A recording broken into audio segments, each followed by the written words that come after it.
Hey guys, it's Damien. And I'm Kenady. And thank you so much for joining us. This is another installment of our series for the love of money. Mm-hmm. And today we have another Q&A session talking about for richer or for poorer, money in marriage. Yeah. And so we're just going to go back and forth on answering a couple of questions. So I must say that I'm really enjoying this series, Kenady, and let's just get into the questions. Yeah. But before we do, okay, just know we aren't financial advisors. Oh, we had to say that. This is just our opinion, just based on, biblical perspective. Again, we love to hear y'all's answers that you would give for some of the questions that we say. So please comment below and subscribe. Don't forget to subscribe. Yeah, go ahead. All right, so the first question is, do you think married couples should have joint accounts or separate accounts?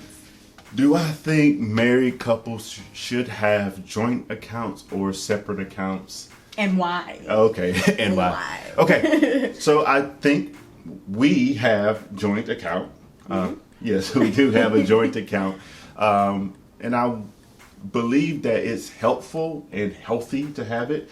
I don't believe in hiding anything from you. However, we do have accounts in business-wise that are not joint. There's still accounts with my partner in business right now. So Kenady is not on that account, but she knows everything that goes on in those accounts. But I do believe that we need a joint account when we're married. Because again, I do have people in my life who have told me that they're hiding money from their spouse. And that is not good. Yeah. That is not good at all. And so, yeah. What about you? I think for me, I would agree too. I think it's so important to, when you get married, to join something so serious like money.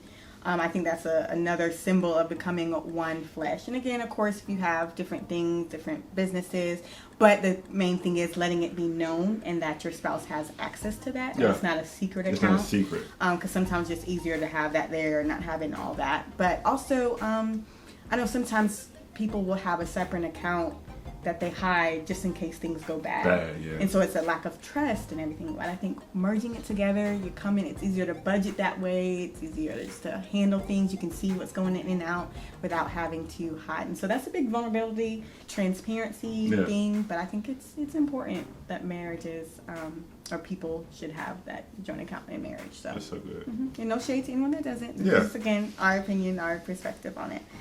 So the second one, we know we're talking about for richer, for poorer, but sometimes people get married when they're rich. When they're rich. Yeah, Ooh. when they're rich. Or maybe one person's rich and the other person is marrying into wealth.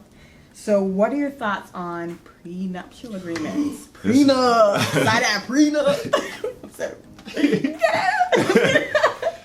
So, me personally, I never had the thought to sign a prenup with you. I did have a couple dollars in a bank account, but I didn't have that the heart to even do that. I do understand it, especially those who, and I do have people who have gone into the athletic rim where they do get a large sum of money very fast. And so if you meet your mate after that, that might be a conversation. But this really boils down to who you marry. I know I married somebody I can trust, and I don't care if you have my money or whatever. it doesn't matter to me. I know what you're going to do with it. I know that you want to advance the kingdom of God. And so it boils down to who you marry. But do you really trust that person? Yeah. So for me, I understand, like you said, why people have prenups, especially when divorce can be very disgusting, very nasty, very like cutthroat, below the belt type thing. But I went into this marriage with divorce not being on the table. So I'm not thinking about hold on. Just in case. She ain't divorcing me. Like, you don't either, no matter how I do okay. No. But so it's just like when I think of prenup, I think of divorce. And divorce isn't an option. Yeah. And so, but I do understand, especially with, that's my mentality from not being wealthy, millions of dollars already. We know that some people can just marry you for the money. But again, I think that's why it's important to know who you're marrying, making sure they're not just for your money and things like that. And also divorce proofing your marriage and like getting that off the table. We're here to work on it. I'm not leaving you. You're not leaving me. And so we don't need an agreement. But again, I understand why it's important.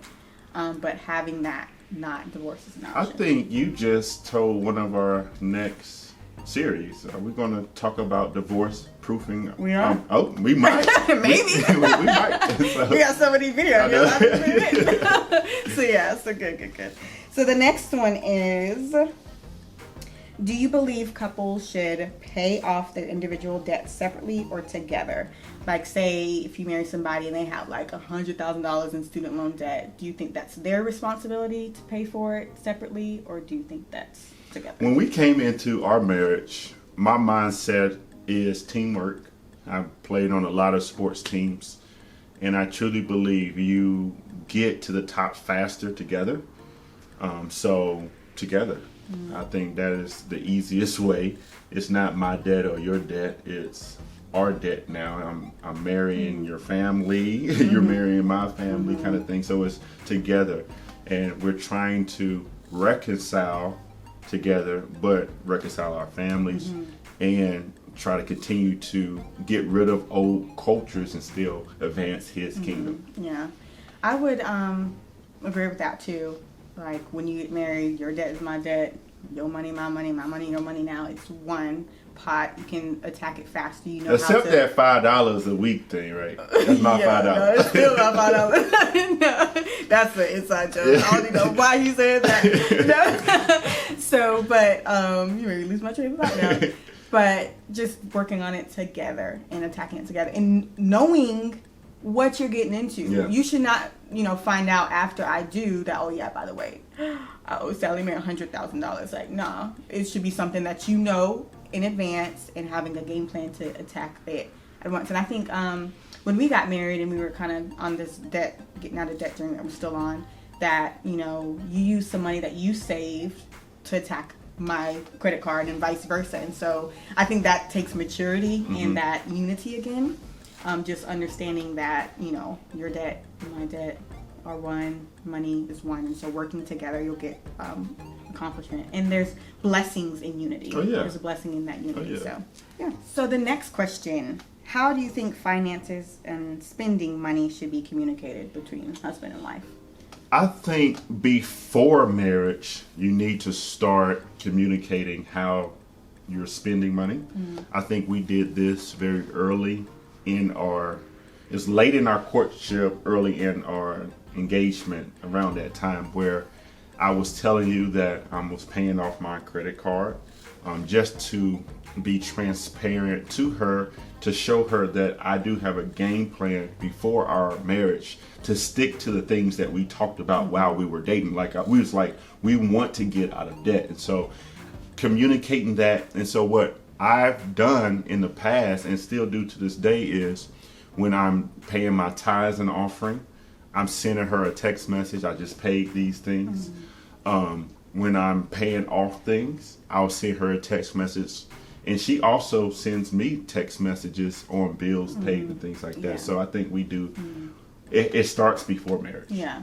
And just communicating so we know, like, okay, someone paid the rent. And it's not like still being waited to pay, even though it comes from the same pool. It's like we're knowing, hey, just know I already covered the bill of that, so we don't have to worry about, overdraft or anything like that. Because not everything is on auto draft or whatever. Yeah, so. yeah, the auto draft. So for me, I think communication is key. Everyone's situation is different. Yeah. Everyone's amount of money is different. Everyone's paycheck is different. And everyone has different perspectives. But I think the main thing is communicating about it. And I know, like, what we do, a certain level of communication, like, say, I'm not going to tell him, hey, I got a Starbucks Frappuccino today. But, like, hey, I'm buying this, I'm spending this amount of money on that. Or talking beforehand on the bigger purchases and the things that might not necessarily be that important, but just making sure you're on the same game field. What is it called? Game planning? Game field. What? I don't know. On the same playing field. There we go. On the same playing field, yeah. So, but yeah, just communicating that, having just that honesty, that communication, so no one's out in the open. Like, you're checking the balance at the end of the month, and you're like, you spent how much on what? Yeah. And so having No surprises. No surprises. But again, it's not nitpicking. Hey, I spent $2 here at the Dollar Tree. Like, no, I don't care. It's just, those bigger purchases. And also, like, we go out to eat or go out with other people. I go out to eat with some of my guys just to, hang out and whatever. And so just being open about those things, because again, no surprises. I'm about to go to lunch with my boy, send a quick text, but and it's always, it's fine, but we really want to be open because we do have a vision and a plan to get out of that. Yeah, so that's good. All right, the next one is, what advice would you give a married person whose spouse does not believe in tithing? Ooh. That's one that's common. It's common that there's one spouse that does give the tithe, and if you don't understand what the tithe is, it's the first 10% of your earnings. And so this, as a Christian, we get to tithe. We get to return what God has already placed in our hands. And so if one spouse does not tithe, would you rob a bank if your spouse was robbing a bank? Right? And so, no, you would not rob a bank. And so it's the same kind of principle. If your spouse is robbing God, are you still going to rob God? No, you continue to live right, because you might have kids in that situation and they're looking towards you to do the right things. So always, always, always, from your best of your abilities and being intentional to do the right thing. Yeah, that's good. I think, I know that's a tough situation to be in, and I agree with the, you still paying your tithe, but also taking it to prayer, asking God to reveal to the spouse the importance of it and placing it on the heart, and not nagging them, because a lot of times nagging and that conflict can cause more harm, but also communicating why they don't want to tithe.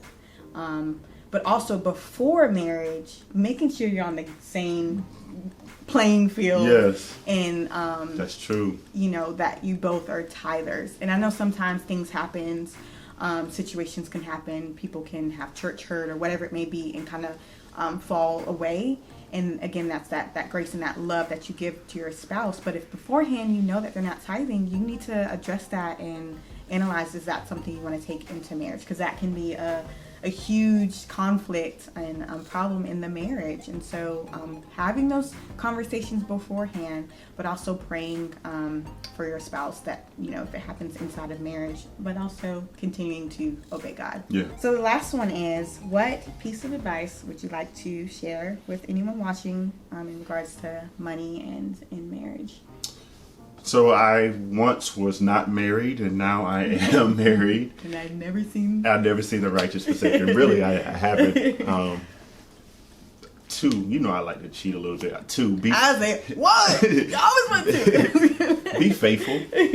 Be faithful to God. But the other one is, if God has given you a purpose and a passion in life, He has released finances and resources in your life as well, to direct those finances to the purpose and the passion that God has given you and your family.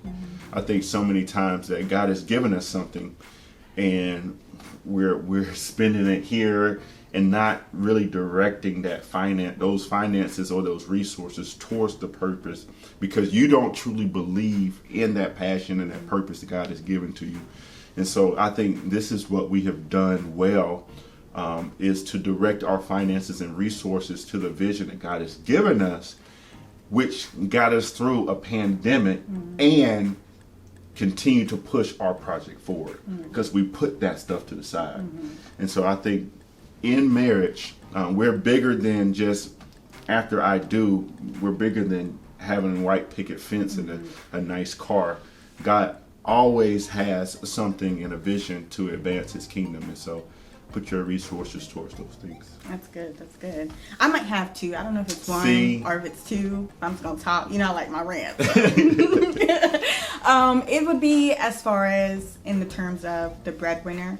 I know sometimes we have this image that the man is always the breadwinner, and it's the woman that either is at home or has a little part-time job or not making as much as him. But that's not necessarily the case. Sometimes, especially in this culture. Yeah, sometimes the woman makes more than the man. And sometimes seasons change where that fluctuates. But not being prideful in it, not talking down to the other person, and not saying you don't have a say in these finances because most of it's my money. Yeah. But submitting to each other in that, and not talking down to the spouse, especially if you're a female that makes more than your husband, not talking down to him, not saying, well, I'm going to go on this shopping spree because I'm the one that makes more money.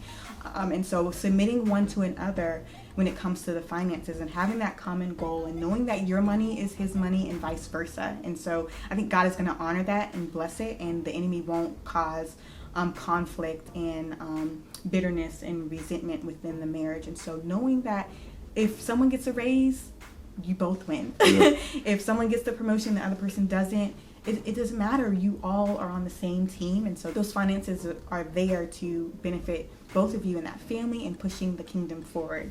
And so just, not being prideful, being submitted still one to another, and having that common vision. That is so good. Thank you so much for joining us today. I really enjoyed this video. Please like, share, and subscribe to our YouTube channel, and follow us on Instagram at Damien and Kenady. That's Damien and Kenady spelled out. My name is Damien Nash. And I'm Kenady Nash. And we'll see you next time. Bye.